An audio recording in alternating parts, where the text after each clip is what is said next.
Eko munga ka merien e fai ko fe au hiba ilaisia mo kau parofita ka peari kama ko lalo ko e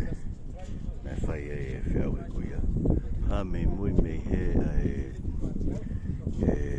ta fanga ko logo ta fanga se si e ko e tua nasa e ti me ukolo ko ia ha me muy ia he amoni mo fefu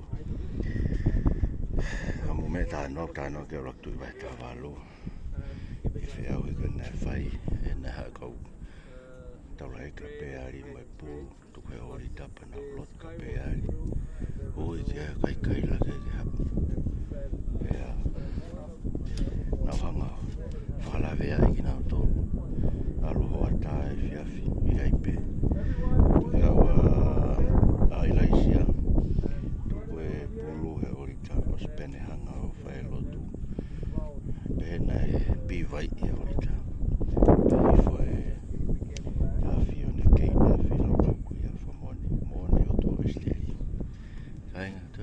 me mahoinga pe ta to lo ta velo moni o to esteri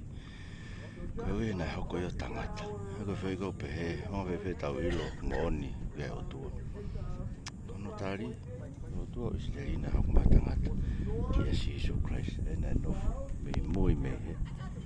me he ta fanga ko e pe ko e tere au se si to ko le ko e na sare te was me mo ya na tu po ki ta msi ko o to